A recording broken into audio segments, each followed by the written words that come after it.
चलिए बुलेटिन की शुरुआत 10 बजे की 10 ब्रेकिंग के साथ कर रहे हैं। पहली ब्रेकिंग, हिमाचल प्रदेश के पूर्व सीएम जयराम ठाकुर ने बीजेपी विधायक दल के साथ आज राज्यपाल शिव प्रताप शुक्ला से मुलाकात की और मौजूदा हालात की जानकारी दी। मुलाकात के बाद जयराम ठाकुर ने कहा कि हमने बजट पर मत विभाजन की मांग की है। साथ ही उन्होंने कहा कि हमें आशंका है कि कल कांग्रेस के जिन विधायकों ने बीजेपी को वोट दिया उन्हें नोटिस जारी हुआ है। नैतिक आधार पर कांग्रेस को सत्ता में रहने का कोई हक नहीं है।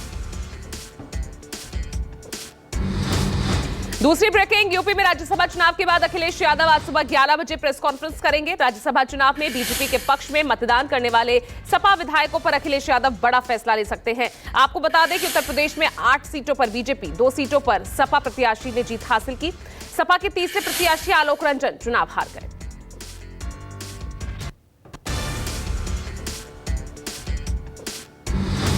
तीसरी बड़ी खबर, उत्तर प्रदेश, हिमाचल प्रदेश और कर्नाटक में राज्यसभा की 15 सीटों पर मंगलवार को हुए मतदान में क्रॉस वोटिंग देखने को मिली। यूपी में सपा के 7 विधायकों ने बीजेपी के लिए वोटिंग की। वहीं गायत्री प्रजापति वोटिंग करने नहीं पहुंची, उनकी पत्नी। उधर हिमाचल प्रदेश की बात कर लेते हैं। यहां 1 सीट पर कांग्रेस बहुमत के बावजूद हार गई और बीजेपी की जीत हुई। उधर कर्नाटक की बात कर ले तो यहां तीनों सीटें कांग्रेस के खाते में गई है। आगे बढ़ रहे हैं 10 बजे की अगली ब्रेकिंग, देश में जल्द सीए कानून लागू हो सकता है। सूत्रों के मुताबिक गृह मंत्रालय आदर्श आचार संहिता लागू होने से पहले किसी भी समय सीए नियमों को अधिसूचित कर सकता है।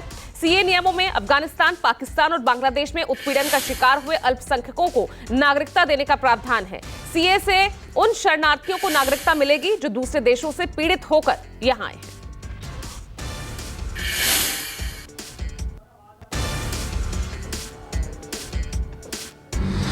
आगे बढ़ रहे हैं अगली ब्रेकिंग, तमिलनाडु में प्रधानमंत्री नरेंद्र मोदी मदुरई के मीनाक्षी अम्मन मंदिर पहुंचे, दर्शन पूजन किया। प्रधानमंत्री नरेंद्र मोदी आज तमिलनाडु में इसरो के दूसरे स्पेस पोर्ट का शिलान्यास करेंगे। देश का दूसरा स्पेस पोर्ट 2000 एकड़ जमीन में बनेगा। यहां से छोटे रॉकेट जैसे ASLV और SSLV छोड़े जाएंगे। दूसरे स्पेस पोर्ट के बन जाने के बाद श्रीहरिकोटा के सतीश धवन स्पेस सेंटर पर लॉन्चिंग का लोड कम हो जाएगा।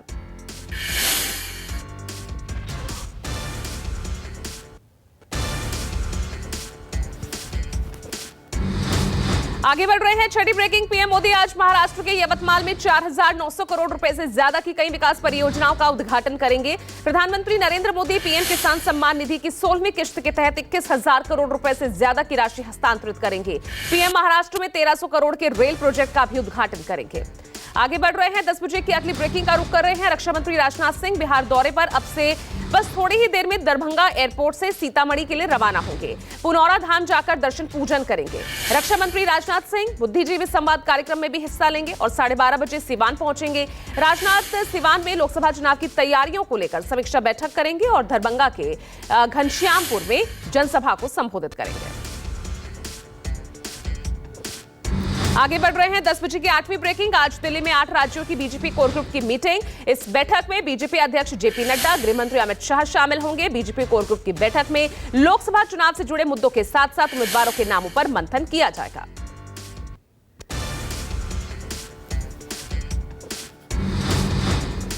और 9वीं ब्रेकिंग की तरफ बढ़ रहे हैं। अगली ब्रेकिंग महाराष्ट्र से, जहां सीट शेयरिंग को लेकर एक बार फिर मुंबई में महाविकास अघाड़ी इंडिया गठबंधन की बैठक होगी और इसके बाद गठबंधन में शामिल दलों की सीटों पर फैसला लिया जाएगा।